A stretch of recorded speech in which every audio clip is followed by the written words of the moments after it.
한국만은 믿었는데 완전 속았다. 최근 아랍에미리트 K2 전차 성능 테스트 결과가 공개되자 전 세계 방산업계가 충격에 휩싸였습니다. 한국에서 공개한 성능이 말도 안 되는 결과를 보였는데요. 이에 각 나라의 방산업계 담당자들도 혼란에 빠졌습니다. 도대체 그 충격적인 사건이 무엇이었는지 바로 알아보겠습니다. 그날 아부다비 국방부 지하 3층 작전실의 분위기는 평소보다 무거웠습니다. 저는 칼리드 알하산, 아랍에미리트 국방부에서 15년간 방산 실무를 담당해온 과장급 공무원입니다. 오늘 회의는 차세대 전차와 자주포 도입이라는 국가적 사안을 다루는 자리였죠. 회의실 테이블 위에는 3개의 두툼한 제안서가 놓여 있었습니다. 미국의 M1A2 에이브럼스 업그레이드 패키지, 프랑스의 르클레르 차세대 시스템, 그리고 한국의 K2 흑표와 K9 천둥이었어요. 사미르 장군이 회의실에 들어서자 모든 참석자들이 일어났습니다. 그는 30년 경력의 베테랑으로 미국 육군사관학교를 졸업한 친미파 인사였어요. 장군의 시선이 한국 제안서 위에 머물렀을 때 저는 묘한 긴장감을 느꼈죠. 지난주 예비 검토에서 한국 무기들의 스펙이 상당히 인상적이었거든요. 특히 사격 정확도와 기동성 부분에서 기존 서구 무기들을 능가하는 수치들이 나와 있었습니다. 장군이 자리에 앉으며 첫 마디를 던졌어요. 결론부터 말하자면 미국 쪽으로 정리하는 것이 현실적이라고 봅니다. 그의 목소리는 확신에 차 있었죠. 이미 우리는 미국제 무기 체계에 익숙하고 정비와 훈련 시스템도 구축되어 있으니까요. 회의실의 다른 참석자들도 고개를 끄덕이며 동조하는 분위기였습니다. 하지만 저는 그 순간 반대 의견을 내지 않을 수 없었어요. 데이터를 보면서 느낀 것이 있었거든요. 저는 조심스럽게 입을 열었습니다. 장군님, 한국 무기 시스템을 실수 없이 배제하는 것은 실수가 될 수 있다고 생각합니다. 회의실이 순간 조용해졌죠. 장군의 시선이 제게 향했을 때 저는 준비해온 자료를 펼쳤어요. K2 전차의 화력과 방어력, K9 자주포의 사거리와 정확도, 모든 지표에서 우리가 현재 운용 중인 시스템보다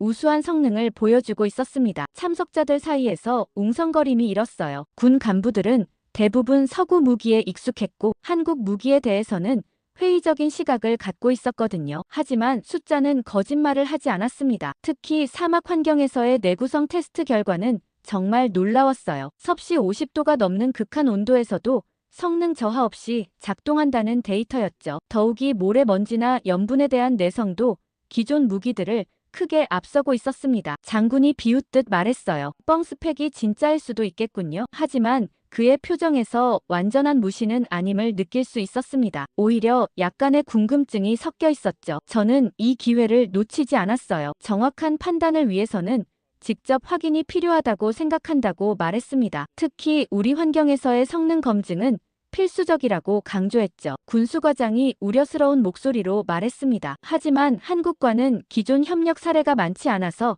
리스크가 있지 않겠느냐고요. 저는 그렇기 때문에 더욱 신중한 검증이 필요하다고 답했어요. 억측이나 편견으로 판단할 일이 아니라는 뜻이었죠. 이 순간 저는 15년간 쌓아온 경험과 직감이 한국이라는 선택지에 무언가 특별한 것이 있다고 말하고 있음을 느꼈습니다. 회의가 끝날 무렵 저는 한 가지 확신을 갖게 되었어요. 이번 결정은 단순히 무기를 사는 것이 아니라 우리의 미래 방위력을 결정하는 일이라는 것이었습니다. 그리고 그 결정을 위해서는 편견 없는 객관적 검증이 반드시 필요했죠. 한국이라는 선택지를 성급하게 배제해서는 안 된다는 생각이 점점 강해졌어요. 사미르 장군도 마지막에는 추가 검토의 필요성에 동의했습니다. 회의가 끝난 지 이틀 후 저는 두바이 다운타운의 한 고급 호텔 라운지에서 에반 리를 만나고 있었습니다. 그는 미국계 방산 로비스트로 이 지역에서 15년간 활동해온 베테랑이었어요. 에반 리는 항상 완벽한 정장을 입고 다녔고 유창한 아랍어로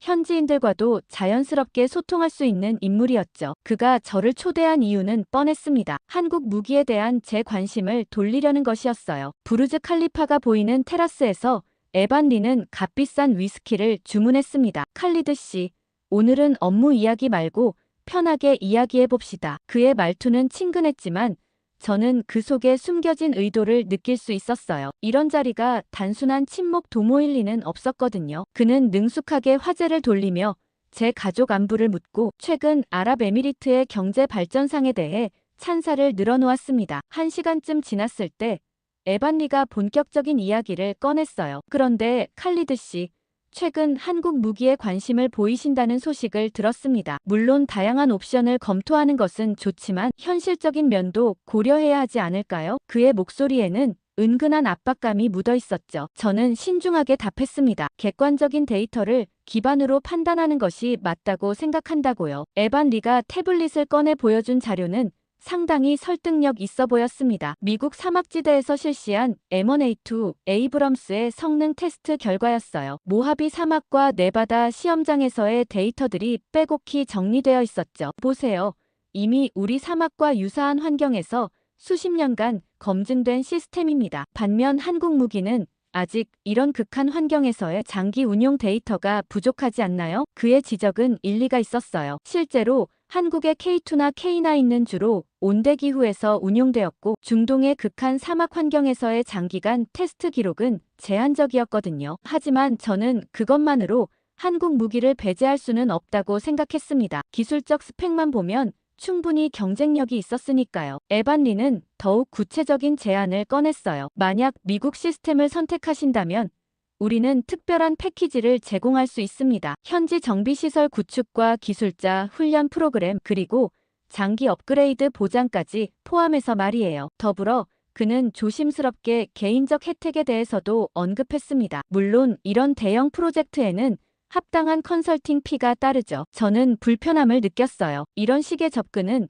제가 원하는 방식이 아니었거든요. 저는 순수하게 기술적 우수성과 비용 효율성만을 기준으로 판단하고 싶었습니다. 에반 리 씨, 저는 객관적인 데이터와 실증적 검증만을 바탕으로 결정하겠다고 말했어요. 그의 표정이 순간 굳어지는 것을 볼 수 있었죠. 그때 에반 리가 미묘한 위협 섞인 말을 했습니다. 칼리드 씨, 이 업계에서는 신중한 판단이 중요해요. 검증되지 않은 선택으로 인해 국가 안보에 문제가 생긴다면 그 책임은 누가 지게 될까요? 그의 말에는 분명한 압박의 의미가 담겨 있었어요. 하지만 저는 흔들리지 않았습니다. 오히려 더욱 확신이 들었죠. 한국 시스템에 대한 직접적인 검증이 반드시 필요하다는 확신 말이에요. 호텔을 나서며 저는 에반 리의 마지막 말을 기억했습니다. 한국은 기술은 있어도 환경이 다르니까요. 우리 사막에서는 못 버틸 겁니다. 그 순간 저는 오히려 호기심이 더 강해졌어요. 정말 그럴까? 한국 무기들이 우리 사막에서 어떤 성능을 보일까? 에반 리의 압박은 오히려 제 의지를 더욱 굳게 만들었죠. 이제 더욱 객관적이고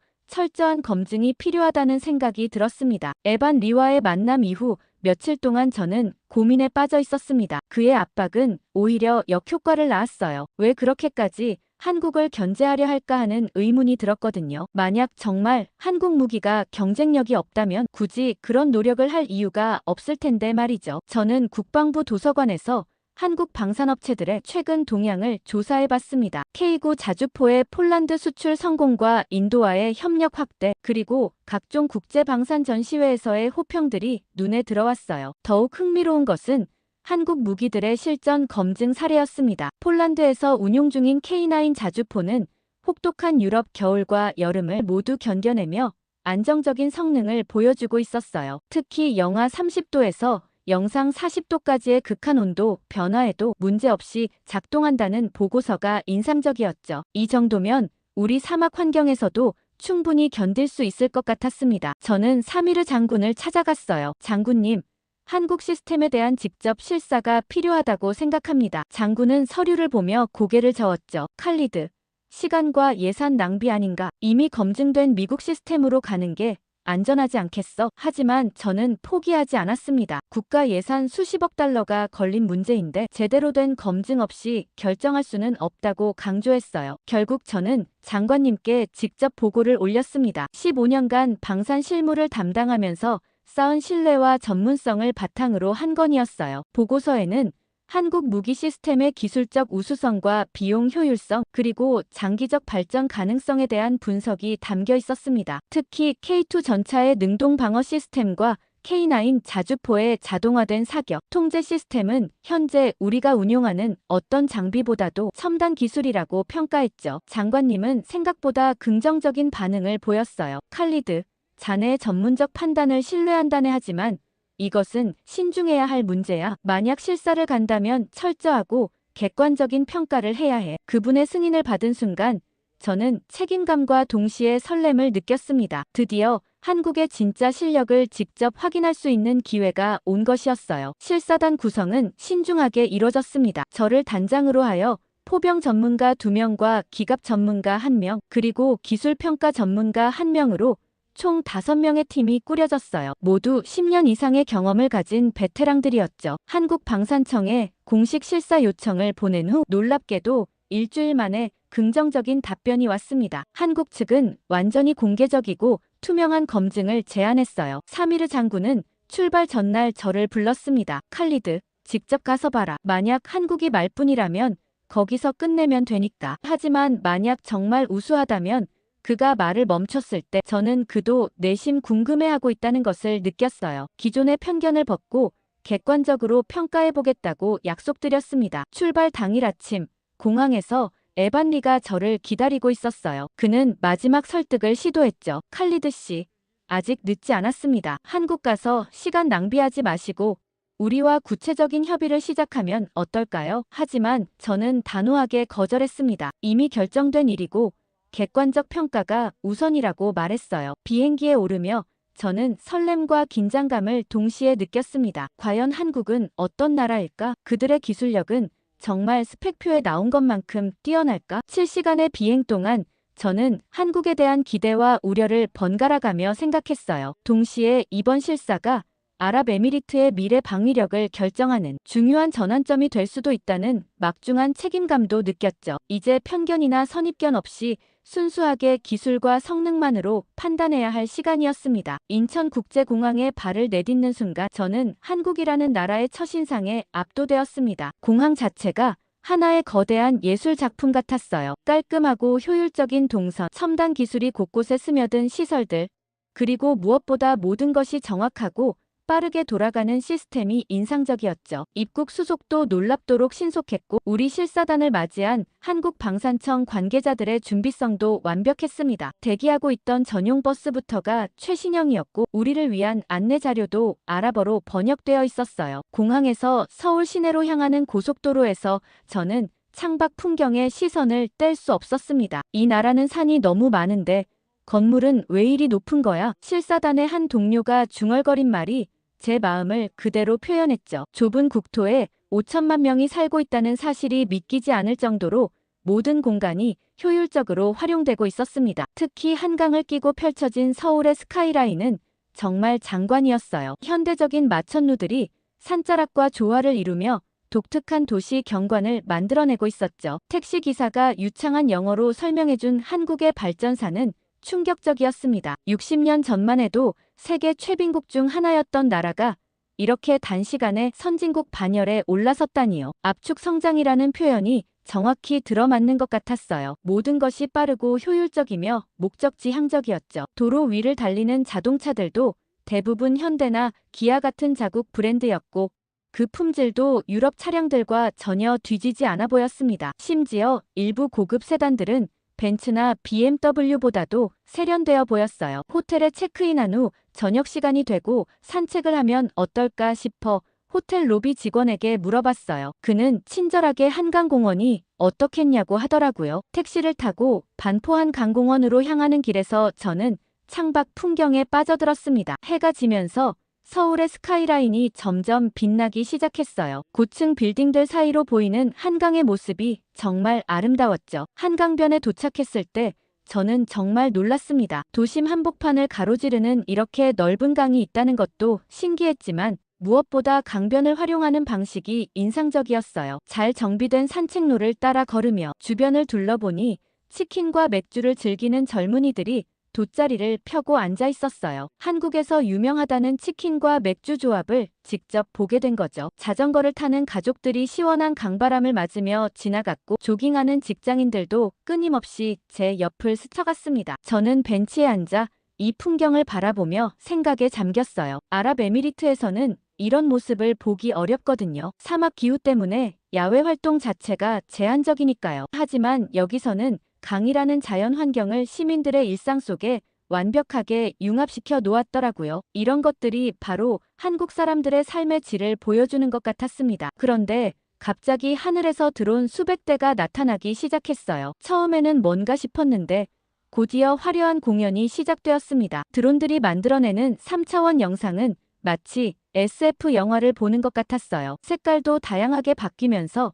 하늘의 거대한 그림을 그려내고 있었죠. 한국의 전통 문양부터 현대적인 디자인까지 정말 다양한 모습들이 연출되고 있었습니다. 제가 놀라워하니 옆에 있던 한국인이 영어로 설명해 주더라고요. 저희는 첨단 기술을 일상에서도 자연스럽게 활용해요. 방산 기술도 마찬가지로 민간 기술과의 시너지를 통해 발전시키고 있습니다. 그 말을 들으며 저는 한국의 기술 발전 방식이 우리가 아는 다른 나라들과는 다르다는 것을 느꼈어요. 군사 기술과 민간 기술의 경계가 모호할 정도로 융합되어 있었습니다. 스마트폰, 반도체, 자동차, 조선업에서 쌓은 기술력이 자연스럽게 방산업으로 이어지는 구조였죠. 밤늦게 호텔로 돌아가는 길에 본 광고판들도 인상적이었어요. 일반 소비재 광고 사이사이에 한화시스템이나 LI진엑스원 같은 방산업체들의 광고가 자연스럽게 섞여 있었습니다. 마치 방산업이 이 나라에서는 특별한 산업이 아니라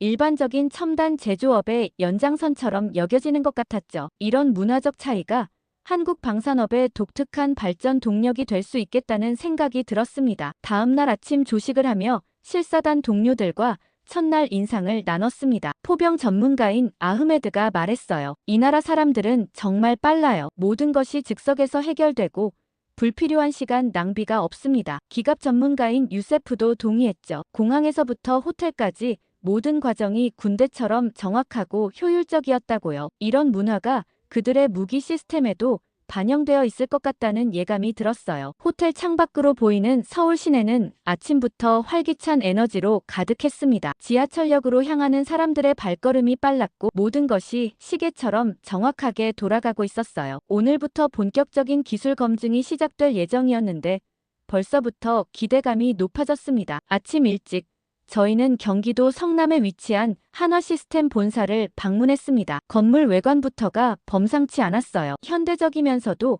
견고한 느낌의 사무동과 거대한 연구개발동이 하나의 캠퍼스를 이루고 있었죠. 입구에서부터 보안 검색이 철저했는데 이는 곧 우리가 중요한 기술 시설에 들어간다는 것을 의미했습니다. 로비에는 K9 천둥 자주포와 천궁 방공 미사일의 실물 모형이 전시되어 있었고 그 정밀함과 완성도가 상당히 인상적이었어요. 류지석 박사가 우리를 맞이했습니다. 50대 초반으로 보이는 그는 다소 수줍은 미소를 지으며 정중하게 인사했어요. 안녕하십니까? 한화시스템 기술연구소장 류지석입니다. 먼 곳까지 와주셔서 감사합니다. 그의 첫인상은 전형적인 한국의 엔지니어 같았죠. 화려하지 않지만 신뢰감을 주는 모습이었고 말보다는 실력으로 승부하는 타입처럼 보였습니다. 류 박사의 안내로 우리는 먼저 K9 자주포의 개발 과정을 보여주는 전시실로 향했어요. 전시실에서 본 K9의 개발 히스토리는 놀라웠습니다. 1990년대 초 개발을 시작해서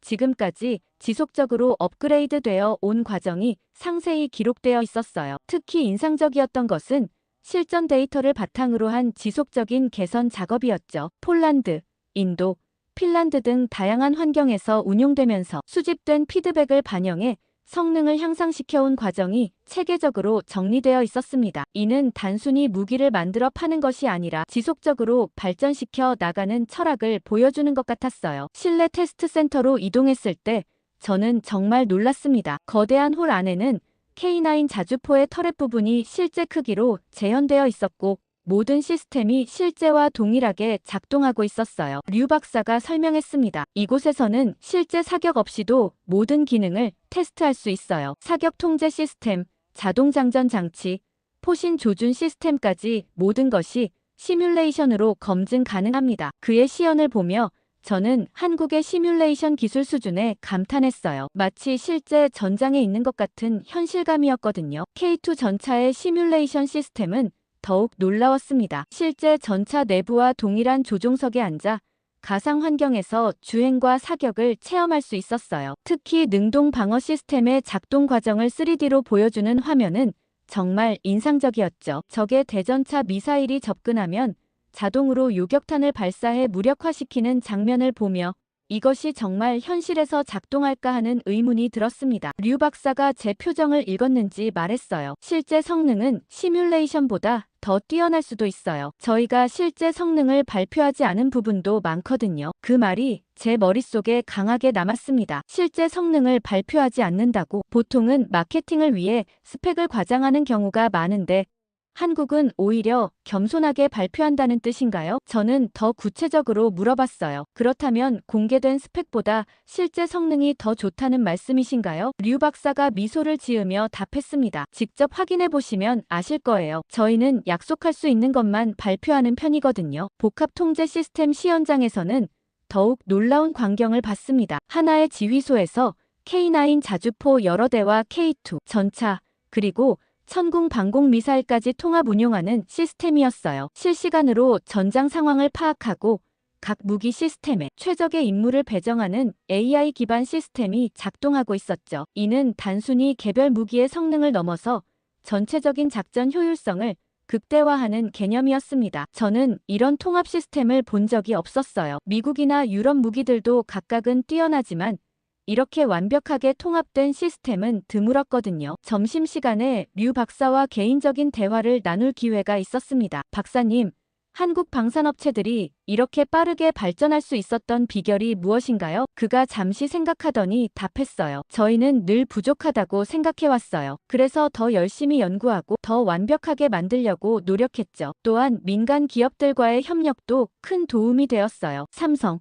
LG, 현대 같은 회사들의 첨단 기술을 군사 분야에 적용할 수 있었거든요. 오후 시간에는 실제 K2 전차를 직접 볼 수 있었습니다. 시험장에 전시된 K2 흑표는 카탈로그에서 본 것보다 훨씬 더 인상적이었어요. 각진 외형이지만 세련된 디자인 그리고 무엇보다 견고하면서도 기동성을 고려한 설계가 돋보였죠. 저는 한 가지 의문이 들었습니다. 스펙상으로는 사거리가 3km라고 되어 있는데 이게 실제 최대 성능인가요? 류 박사가 의미심장하게 웃으며 말했어요. 내일 사막에서 직접 확인해 보시면 됩니다. 그런데 실사 둘째 날 저녁, 저희는 예상치 못한 초대를 받았습니다. 정지훈 대위가 운영하는 한국식 회식 자리였어요. 정 대위는 30대 초반의 젊은 장교로 내일 있을 사막 시연을 담당하는 실무진이었죠. 그가 저희를 초대한 곳은 서울 강남의 한 고깃집이었는데 화려하지 않지만 현지인들로 북적이는 활기찬 곳이었습니다. 저는 처음에 이런 비공식적인 자리가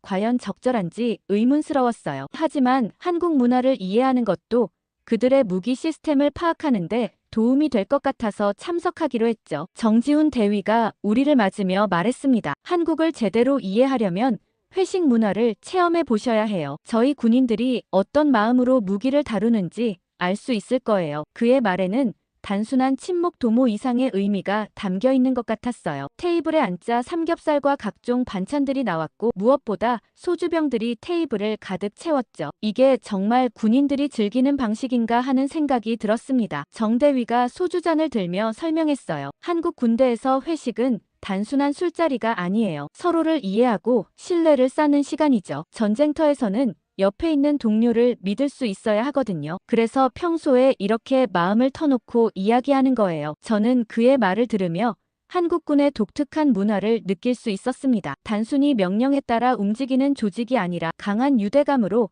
결속된 공동체 같았어요. 회식이 진행되면서 정 대위와 함께 온 다른 장병들도 자연스럽게 대화에 참여했습니다. 한 중사가 말했어요. 저희는 K2 전차를 단순히 무기라고 생각하지 않아요. 전우 같은 존재죠. 매일 정비하고 점검하면서 마치 살아있는 동료처럼 대해요. 그래서 성능도 더 좋아지는 것 같아요. 그의 말에서 한국 군인들이 장비에 대해 갖는 특별한 애착을 느낄 수 있었죠. 이는 단순히 도구를 사용하는 것과는 차원이 다른 접근이었습니다. 시간이 지나면서 분위기는 더욱 진솔해졌어요. 정지훈 대위가 진지한 표정으로 말했습니다. 우린 싸울 준비뿐 아니라 함께 버틸 준비도 하거든요. 전쟁은 개인의 영웅담이 아니라 팀워크로 이기는 거예요. 그래서 저희 무기 시스템도 혼자 잘하는 게 아니라 함께 잘할 수 있도록 설계된 거죠. 그 순간 저는 한국 무기의 특징을 이해할 수 있었습니다. 개별 성능보다는 시스템 간의 연동성과 협력을 중시한다는 것을요. 실사단의 포병 전문가 아흐메드가 궁금해했어요. 그런데 한국은 실전 경험이 많지 않은데 어떻게 이런 전술 철학을 개발할 수 있었나요? 정대위가 웃으며 답했습니다. 저희는 70년 동안 분단 상황에서 살아왔어요. 매 순간이 준전시 상황이었죠. 그래서 이론이 아닌 실제 상황을 가정하고 훈련해왔어요. 또한 해외 파병을 통해서도 많은 경험을 쌓았고요. 그의 설명을 들으며 저는 한국의 독특한 안보 환경이 오히려 실용적인 무기 개발로 이어졌다는 것을 깨달았습니다. 한 젊은 하사가 소주잔을 기울이며 말했어요. 저희 아버지 세대는 외국 무기만 좋은 줄 알았어요. 하지만 저희 세대는 달라요. 우리가 만든 무기가 세계 최고라는 자부심이 있어요. K2나 K9을 몰 때마다 가슴이 뿌듯해져요. 그의 말에서 세대 간의 인식 변화를 느낄 수 있었죠. 이제 한국 군인들은 자국 무기에 대한 확신과 자부심을 갖고 있었습니다. 정대위가 회식 말미에 한 말이 특히 인상적이었어요. 내일 사막에서 시연을 보시면 아시겠지만 저희 무기들은 카탈로그에 나온 것보다 훨씬 강해요. 왜냐하면 사용하는 사람들의 마음이 다르거든요. 무기를 믿고 동료를 믿고 자신을 믿는 사람들이 사용하는 무기는 스펙을 넘어서는 성능을 발휘해요. 저는 그 순간 한국 무기의 진짜 강점을 이해했습니다. 단순히 기술적 우수성만이 아니라 그것을 운용하는 사람들의 철학과 정신력이 함께 만들어내는 시너지였어요. 회식이 끝나고 호텔로 돌아가는 길에 저는 많은 생각에 잠겼습니다. 오늘 경험한 한국의 회식 문화는 단순한 술자리가 아니었어요. 그들만의 독특한 공동체 정신과 전술 철학을 엿볼 수 있는 시간이었죠. 직접 아랍에미리트의 사막에서 볼 시연이 더욱 기대되었습니다. 과연 이런 정신력으로 무장한 그들의 무기가 어떤 성능을 보여줄지 말이에요. 그런데 다음날 아침 일찍 제 휴대폰으로 이메일이 하나 도착했어요. 발신자는 에반리였죠. 메일을 열어보니 첨부 파일에는 전날 밤 우리가 회식하는 모습을 찍은 사진들이 들어있었습니다. 정지훈 대위와 함께 소주를 마시며 웃고 있는 제 모습, 한국 군인들과 어깨동무를 하고 있는 실사단 동료들의 모습까지 상당히 선명하게 촬영되어 있었어요. 이 사진들이 어떻게 에반리의 손에 들어갔는지는 모르겠지만 분명 의도적으로 우리를 감시했다는 뜻이었습니다. 메일 본문은 더욱 당혹스러웠어요. 칼리드 씨, 어제 저녁 즐거운 시간 보내셨나 보네요. 하지만 정치인이 아니라 군인이라면 이렇게 정에 휘둘리면 안 됩니다. 객관적이고 냉정한 판단이 필요한 시점인데 사적인 친분으로 인해 판단이 흐려지는 것은 위험해요. 아랍에미리트의 국가 안보가 걸린 문제입니다. 에반리의 메시지는 교묘했어요. 직접적인 위협은 아니지만 제가 한국 측과 너무 가까워지고 있다는 경고의 의미가 담겨 있었죠. 더욱 문제가 된 것은 동시에 전송된 두 번째 첨부 파일이었습니다. 미국 모하비 사막에서 실시한 M1A2 에이브럼스의 상세한 성능 테스트 결과였어요. 섭씨 55도의 극한 온도에서 72시간 연속 운용 테스트, 모래 폭풍 중 사격 정확도 검증, 장거리 행군 후 즉시 전투 준비 완료 시간 등등 우리가 필요로 하는 모든 데이터가 망라되어 있었습니다. 특히 사막 환경에서의 연료 효율성과 정비 주기에 대한 데이터는 정말 인상적이었어요. 이미 20년 넘게 중동 각국에서 검증받은 시스템이라는 점도 강조되어 있었죠. 그러면서 한국 무기 시스템의 약점들을 지적한 분석 보고서도 첨부했더라고요. K2 전차의 엔진이 독일제라는 점, K9 자주포의 일부 핵심 부품들이 여전히 서구 기술에 의존하고 있다는 점, 그리고 무엇보다 극한 사막 환경에서의 장기 검증 데이터가 부족하다는 점이 상세히 분석되어 있었습니다. 보고서는 객관적이고 논리적으로 작성되어 있어서 반박하기 어려운 내용들이었어요. 점심시간에 에반 리에게서 직접 전화가 왔습니다. 칼리드 씨, 메일 확인하셨나요? 저는 단지 객관적인 정보를 제공하려는 것뿐이에요. 한국 기술이 나쁘다는 게 아니라 아직 우리 환경에서 충분히 검증되지 않았다는 얘기죠. 그의 목소리는 여전히 정중했지만 그 속에 담긴 압박감을 느낄 수 있었어요. 저는 최대한 침착하게 답했습니다. 에반 씨, 저는 모든 자료를 종합적으로 검토한 후에 판단하겠어요. 아직 결론을 내리기엔 이르죠. 오후에는 더욱 직접적인 압박이 있었어요. 아랍에미리트 국방부 내 재상관인 사미르 장군에게서 전화가 온 것이었습니다. 칼리드, 한국에서 잘 지내고 있나? 그런데 아부다비에서 좀 흥미로운 이야기들이 돌고 있더군. 자네가 한국 측과 지나치게 친밀해지고 있다는 소문 말이야. 장군의 말투에서 불쾌감을 느낄 수 있었어요. 분명 에반리가 뒤에서 무언가 작업을 하고 있었습니다. 저는 장군에게 해명했어요. 장군님, 저는 철저히 객관적인 관점에서 평가하고 있습니다. 한국 측과의 접촉도 순수하게 업무적인 목적이에요. 하지만 장군의 반응은 차가웠죠. 칼리드, 자네가 15년간 쌓아온 신뢰를 한순간에 잃지 않기를 바란다네. 국가의 안보를 개인적 감정으로 좌우해서는 안 돼. 전화를 끊고 나서 저는 상당한 부담감을 느꼈습니다. 그날 저녁 호텔에서 실사단 동료들과 회의를 가졌어요. 포병 전문가 아흐메드가 우려를 표했습니다. 칼리드, 우리가 너무 한국 쪽에 기울어져 보이는 것 같아요. 본국에서도 예민하게 지켜보고 있는 것 같고요. 기갑 전문가 유세프도 동의했어요. 에반 리의 자료들을 보니 미국 시스템의 장점들도 무시할 수 없을 것 같아요. 특히 사막 환경에서의 검증된 성능은 확실히 장점이죠. 저는 동료들에게 말했습니다. 우리의 임무는 감정이나 외부 압력에 휘둘리지 않고 객관적으로 평가하는 것이에요. 한국이든 미국이든 데이터와 실제 성능만으로 판단해야 해요. 하지만 속으로는 점점 복잡해지는 상황에 대한 부담감이 커지고 있었어요. 에반 리의 압박은 단순히 개인적인 차원을 넘어서 정치적, 외교적 함의까지 갖고 있었거든요. 밤늦게 에반 리에게서 마지막 메시지가 왔어요. 칼리드 씨, 내일이 마지막 기회입니다. 한국이 사막에서 과연 어떤 모습을 보일지 지켜보세요. 하지만 그 결과가 어떻든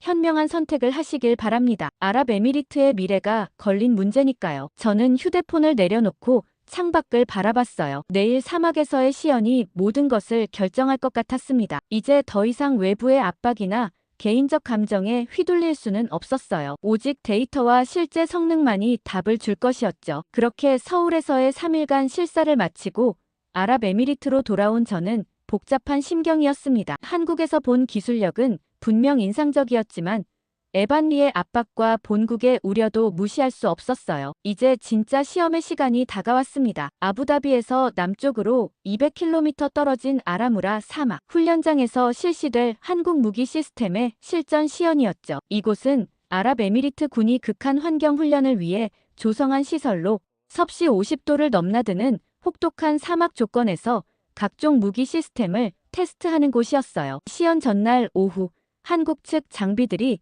대형 수송기를 통해 도착했습니다. 글로브마스터 세대에서 차례로 내려오는 K2 흑표 전차 2대, K9 천둥, 자주포 세대, 그리고 천무 다연장 로켓과 중거리 지대 공미사일 시스템까지 상당한 규모의 장비들이었어요. 무엇보다 놀라운 건 장비들의 상태였습니다. 장거리 수송에도 불구하고 모든 시스템이 완벽하게 보존되어 있었고 한국 기술진들의 신속한 조립 작업도 인상적이었죠. 불과 6시간 만에 모든 장비가 실전 배치 완료 상태가 되었어요. 한국 측 시연팀을 이끄는 정지훈 대위가 저희에게 브리핑을 했습니다. 내일 시연에서는 각 무기 시스템의 개별 성능뿐만 아니라 통합 운용 능력도 보여드리겠어요. 특히 사막 환경에 최적화된 운용 방식을 중점적으로 시연할 예정입니다. 그의 표정에는 자신감이 넘쳤어요. 서울에서 만났을 때와는 다른 모습이었죠. 마치 자신의 무대에 선 연주자 같은 느낌이었습니다. 그날 저녁 숙소에서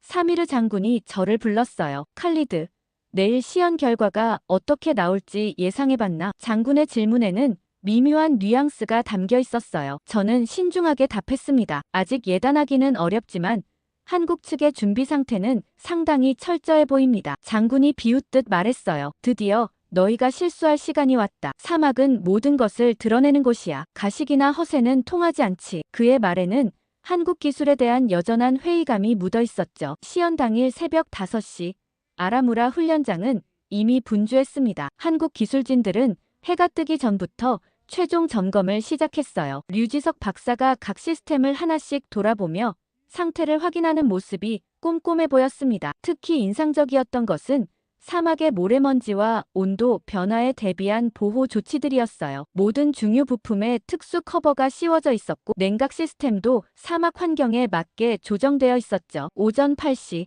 관중석에는 아랍에미리트군 고위 간부들과 정부 관계자들이 자리를 잡았습니다. 사미르 장군을 비롯해 육군 참모총장, 국방차관까지 참석한 대규모 시연이었어요. 저는 평가단석에 앉아 있으면서 긴장감을 감출 수 없었습니다. 오늘의 결과가 아랍에미리트의 향후 10년 방위력을 결정할 수도 있는 중요한 순간이었거든요. 더욱이 에반 리도 VIP석에 앉아있는 모습이 보였어요. 그의 표정은 여전히 여유로워 보였죠. 오전 9시 정각, 기온이 이미 섭씨 35도를 넘어선 상황에서 시연이 시작되었습니다. 첫 번째는 K2 전차의 기동성 테스트였어요. 모래 언덕을 오르내리고 급경사면을 주행하며 돌발 상황에서의 회피 기동까지 다양한 테스트가 진행되었습니다. K2 전차는 1200마력의 강력한 엔진으로 사막 지형을 거침없이 달렸어요. 특히 모래에 빠지지 않고 안정적으로 주행하는 모습이 인상적이었죠. 하지만 진짜 시험은 이제부터였습니다. 오전 10시가 넘어가면서 기온이 급상승하기 시작했어요. 이미 섭씨 42도를 기록하고 있었고 오후에는 50도를 넘을 것으로 예상되었습니다. 이런 극한 환경에서 과연 한국 장비들이 얼마나 버틸 수 있을지가 관건이었어요. 관중석에서도 웅성거림이 일었습니다. 이제부터가 진짜라는 것을 모두가 알고 있었거든요. 정지훈 대위가 무전기를 통해 각 시스템의 준비 완료를 확인했습니다. 모든 장비가 정상 상태라는 보고가 들려왔어요. 저는 시계를 보며 생각했습니다. 과연 한국 무기들이 이 혹독한 사막에서 자신들의 진가를 보여줄 수 있을까? 에반 리의 말처럼 사막에서는 못 버틸까? 아니면 류지석 박사의 말처럼 실제 성능이 스펙보다 더 뛰어날까? 곧 모든 의문에 대한 답을 얻게 될 것이었습니다. 오전 10시 30분 기온이 섭씨 44도에 도달한 가운데 K9 천둥 자주포의 시연이 시작되었습니다. 세대의 K9이 일렬로 배치되어 있었고 각각 다른 거리의 표적을 담당하고 있었어요. 첫 번째 테스트는 유효 사거리 검증이었습니다. 공식 스펙상 40km로 발표된 사거리가 실제로는 어느 정도인지 확인하는 것이었죠. 정지훈 대위가 관중석을 향해 설명했습니다. 첫 번째 표적은 42km 지점에 설치되어 있어요. 공식 사거리보다 조금 먼 거리입니다. 첫 번째 K9이 포신을 천천히 올리기 시작했어요. 유압 시스템이 작동하는 소리가 사막의 정적을 깨뜨렸죠. 자동 조준 시스템이 GPS 좌표를 입력받아 정확한 각도를 계산하고 있었습니다. 관중석에서는 모든 사람이 숨을 죽이고 지켜보고 있었어요. 사미르 장군의 표정도 평소보다 진지해 보였죠. 포탄 장전이 완료되자 경고음이 울렸고 곧이어 엄청난 폭음과 함께 첫 번째 포탄이 발사되었습니다. 40초 후 42km 지점에서 거대한 폭발음이 들려왔어요. 표적 정중앙에 명중한 것이었죠. 관중석에서 박수가 터져 나왔습니다. 하지만 이것은 단순한 시작에 불과했어요. 정말 놀라운 것은 그 다음이었습니다. 세대의 K9이 동시에 연속 사격을 시작한 것이었어요. 각각 다른 거리의 표적을 향해 30초 간격으로 정확하게 포탄을 발사했죠. 자동 장전 시스템이 사람의 개입 없이 완벽하게 작동하고 있었습니다. 더욱 놀라운 것은 기동 사격이었어요. K9들이 발사 위치를 바꾸면서도 연속적으로 사격을 계속했습니다. 적의 반격을 피하기 위해 사격 후 즉시 위치를 이동하는 것인데 K9은 이 과정을 놀라울 정도로 신속하게 수행했어요. 발사 후 30초 이내에 새로운 위치로 이동하여 다시 사격 준비를 완료하는 모습은 정말 인상적이었습니다. 정지훈 대위가 추가 설명을 했어요. 지금 보시는 것은 완전 자동화된 사격 통제 시스템입니다. 조준, 장전, 발사, 이동까지 모든 과정이 컴퓨터로 제어되고 있어요. 승무원의 피로도나 실수 가능성을 최소화한 것이죠. 저는 이런 수준의 자동화 시스템을 본 적이 없었어요. 미국이나 유럽의 자주포들도 뛰어나지만 이 정도로 완벽하게 자동화된 시스템은 처음이었습니다. 오후 12시가 되자 기온이 섭씨 48도까지 올라갔어요. 이제 진짜 극한 상황이었죠. 하지만 K9들은 여전히 안정적으로 작동하고 있었습니다. 냉각 시스템이 완벽하게 작동하고 있었고 전자장비들도 과열 없이 정상 상태를 유지하고 있었어요. 류지석 박사가 자랑스럽게 말했습니다. 저희 시스템은 섭씨 60도까지도 정상 작동하도록 설계되어 있어요. 이 정도 온도는 아직 여유가 있습니다. 정확도 테스트에서는 더욱 놀라운 결과가 나왔어요. 45km 거리의 차량 크기 표적에 10발을 연속 발사한 결과 모두 반경 10m 이내에 착탄했습니다. 이는 세계 최고 수준의 정확도였어요. 특히 GPS 재밍 상황을 가정한 테스트에서도 관성 항법 시스템으로 정확한 사격을 유지하는 모습이 인상적이었죠. 현대전에서는 전자전이 중요한데 이런 상황에서도 임무를 수행할 수 있다는 것이 큰 장점이었습니다. 관중석에서 아랍에미리트 육군 참모 총장이 감탄했어요. 이 정도 성능이라면 우리의 모든 요구사항을 충족시킬 수 있겠군요. 사미르 장군도 표정이 바뀌어 있었습니다. 여전히 완전히 확신하는 것은 아니었지만 적어도 무시할 수 없는 수준이라는 것을 인정하는 눈빛이었어요. 그가 제게 속삭였습니다. 이 정도는 유럽 무기들도 한다. 아직 결론 내리기는 이르지. 하지만 저는 이미 K9의 뛰어난 성능에 상당히 감명받고 있었어요. 특히 극한 환경에서의 안정성과 자동화 시스템의 완성도는 기대 이상이었습니다. 더욱이 정비의 편의성도 뛰어나 보였어요. 한국 기술진들이 사막 한복판에서도 신속하게 점검과 정비를 수행하는 모습을 보면서 실제 운용 시에도 큰 문제가 없을 것 같다는 확신이 들었죠. 오후 1시 K9 시연이 모두 끝났을 때 관중석에서는 뜨거운 박수가 터져 나왔습니다. 분명히 성공적인 시연이었어요. 하지만 진짜 하이라이트는 이제부터였습니다. K2 흑표 전차의 실사격 시연이 남아있었거든요. 과연 K2는 K9만큼 인상적인 성능을 보여줄 수 있을까? 저는 기대와 긴장이 섞인 마음으로 다음 시연을 기다렸습니다. 오후 2시 기온이 섭씨 50도를 넘어선 극한 상황에서 K2 흑표 전차의 실사격 시연이 시작되었습니다. 이제 진짜 시험의 시간이었어요. K9의 성공적인 시연에도 불구하고 사미르 장군은 여전히 회의적인 표정을 유지하고 있었습니다. 전차는 자주포와 다르다는 것이 그의 지론이었거든요. 더욱 복잡한 시스템이고 승무원의 생존과 직결되는 문제이기 때문에 더욱 까다로운 검증이 필요했죠. 관중석의 분위기도 K9 시연 때보다 더욱 긴장되어 있었어요. 두 대의 K2 전차가 사격 위치에 배치되었습니다. 첫 번째 전차는 정지 상태에서의 정밀 사격을, 두 번째 전차는 기동 중 사격을 담당하기로 되어 있었어요. 표적들은 3km부터 5km까지 다양한 거리에 설치되어 있었습니다. 공식 스펙상 K2의 유효 사거리는 3km였는데 과연 실제로는 어느 정도까지 가능할지가 관건이었죠. 류지석 박사가 관중석을 향해 브리핑했습니다. 오늘은 실제 운용 상황을 가정한 테스트를 진행하겠어요. 첫 번째 사격은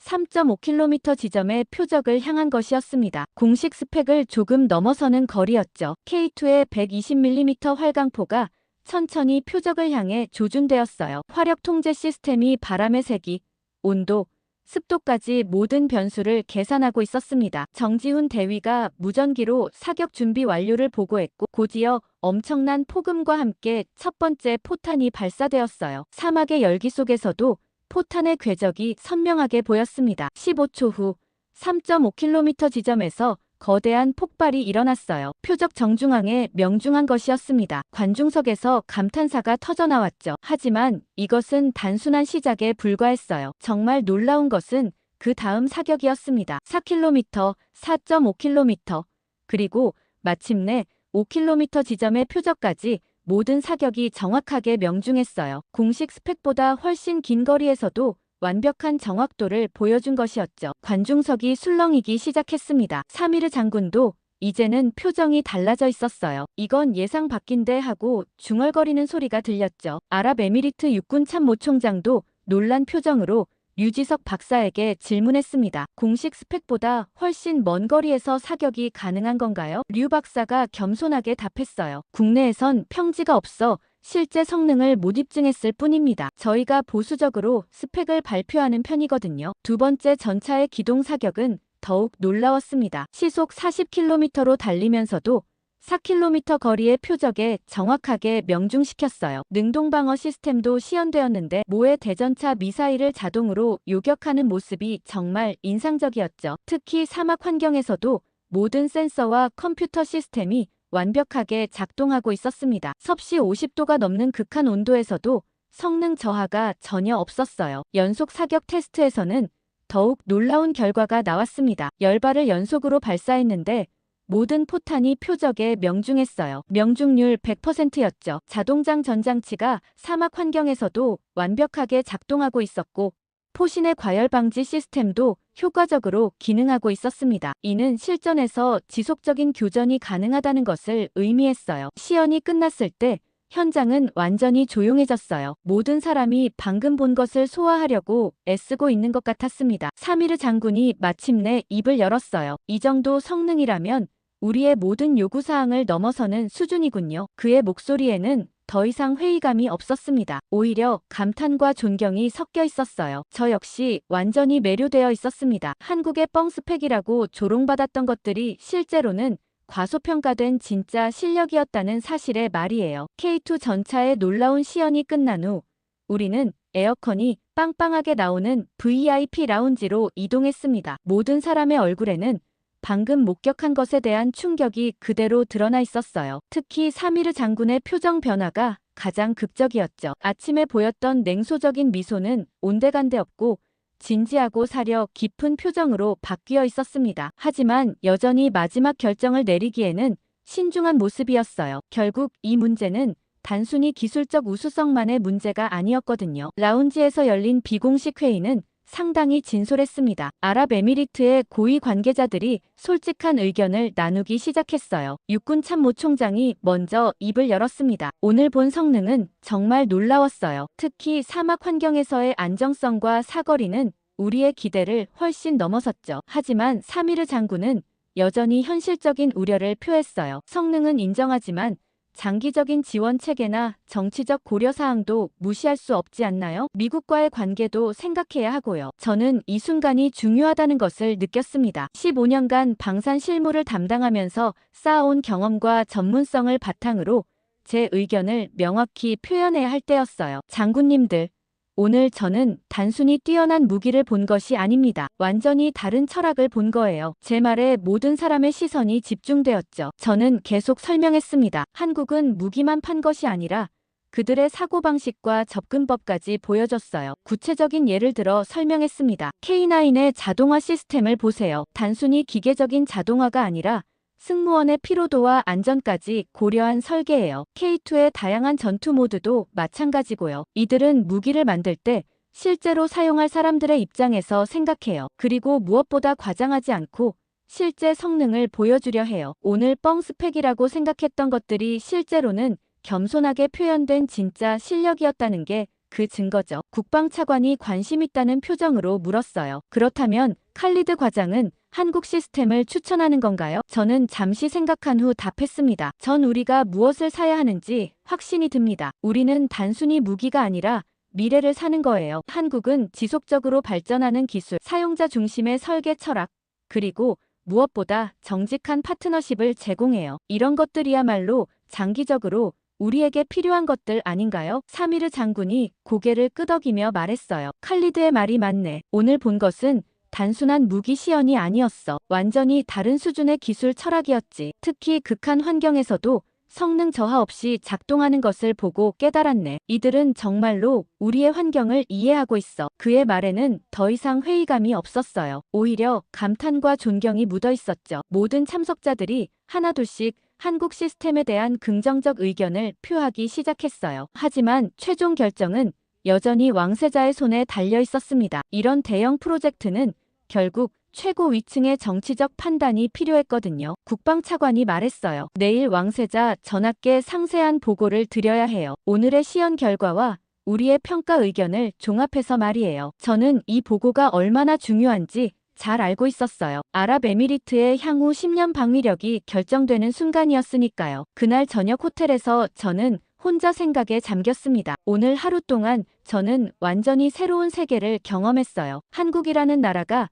단순히 빠른 성장을 이룬 것이 아니라 정말로 혁신적인 사고방식을 갖고 있다는 것을 깨달았죠. 그들의 겸손함 속에 숨겨진 자신감, 과장하지 않고 실력으로 증명하려는 태도, 그리고 사용자의 입장에서 생각하는 철학까지 모든 것이 인상적이었습니다. 그렇게 시간이 흘러 2주 후 저는 다시 인천국제공항에 서 있었습니다. 이번에는 평가단이 아닌 계약 체결단의 일원으로서 말이에요. 왕세자의 최종 결정은 신속했어요. 시연 다음 날 아침 일찍 소집된 국가안보회의에서 만장일치로 한국 시스템 도입이 결정되었거든요. 왕세자께서는 특히 제 보고서를 높이 평가해 주셨다고 하더라고요. 객관적이고 전문적인 분석이었다면서 앞으로도 이런 방식으로 국가적 결정을 내려야 한다고 강조하셨다고 해요. 이번에는 사미르 장군도 함께 왔습니다. 그는 완전히 달라진 사람 같았어요. 한국 기술에 대한 회의론자에서 열렬한 지지자로 변한 거죠. 비행기 안에서 그가 저에게 말했어요. 칼리드, 자네가 옳았네. 처음엔 한국을 과소평가했지만 이제는 오히려 우리가 그들로부터 배워야 할 것이 많다고 생각해. 특히 그들의 겸손하면서도 확실한 기술력 말이야. 장군의 이런 변화가 저에게는 가장 큰 성과 중 하나였어요. 한화 시스템 본사에서 공식 MOU 체결식이 열렸어요. 언론진들이 대거 몰렸고 한국의 주요 방송사들이 모두 생중계를 했죠. 류지석 박사가 기술적 세부사항을 설명하는 동안 저는 그동안의 여정을 되돌아봤어요. 불과 한 달 전만 해도 한국을 뻥스펙 국가라고 생각했던 제가 이제는 그들의 가장 확신에 찬 지지자가 되어 있었으니까요. 계약 내용은 상상 이상으로 포괄적이었습니다. K2 전차 100대, K9 자주포 80대, 천무 다연장 로켓 50대, 그리고 중거리 지대 공미사일 시스템까지 총 150억 달러 규모의 대규모 계약이었어요. 더욱 중요한 것은 기술 이전과 현지 생산 계획이었죠. 5년 내에 아랍에미리트 내에 생산 라인을 구축하고 한국 기술진들이 현지 엔지니어들을 교육시키는 프로그램도 포함되어 있었어요. 계약서에 서명하는 순간 플래시가 터졌고 박수가 쏟아졌습니다. 사미르 장군이 류지석 박사와 악수하며 말했어요. 박사님, 앞으로 오랫동안 좋은 파트너가 되길 바랍니다. 우리는 단순히 무기를 산 것이 아니라 미래를 선택한 것이니까요. 류 박사가 겸손하게 답했죠. 저희도 아랍에미리트와 함께 더 발전하는 기술을 만들어가겠습니다. 서명식 후 기념품 교환 시간이 있었어요. 한국 측에서 준비한 선물들은 정말 재미있었습니다. 전통 공예품부터 최신 IT 기기까지 다양했는데 그 중에서도 가장 인상적이었던 것은 한국산 냉감 패드였어요. 류지석 박사가 웃으며 설명했습니다. 사막에선 이것도 무기예요. 체온을 낮춰주는 기능성 제품인데 아랍에미리트 군인들이 훈련할 때 유용할 거예요. 저는 정말 웃음이 나왔어요. 무기 계약에서 냉감 패드라니. 이런 센스도 한국다운 면이었죠. 그날 오후 한국 언론과의 인터뷰에서 저는 솔직한 감상을 표현했습니다. 처음에는 한국 기술을 의심했어요. 하지만 직접 확인해보니 오히려 과소평가되고 있다는 것을 깨달았죠. 한국은 말보다 실력으로 증명하는 나라예요. 그리고 무엇보다 사용자의 입장에서 생각하는 철학이 인상적이었어요. 이런 파트너와 함께 일할 수 있어서 정말 기쁩니다. 저녁에는 정지훈 대위와 다시 회식 자리를 가졌어요. 이번에는 축하 자리였죠. 정 대위가 소주잔을 들며 말했습니다. 과장님, 저희를 믿어주셔서 감사해요. 앞으로 아랍에미리트 군인들과도 좋은 동료가 되고 싶어요. 저는 진심으로 답했어요. 저야말로 감사하죠. 여러분 덕분에 우리 군의 미래가 밝아졌어요. 그리고 무엇보다 진정한 파트너를 만날 수 있어서 기뻐요. 마지막으로 류지석 박사에게 말했습니다. 박사님, 전투력은 총구에서 시작하지만 신뢰는 사람에서 나온다는 것을 배웠어요. 여러분이 보여준 진정성과 전문성이야말로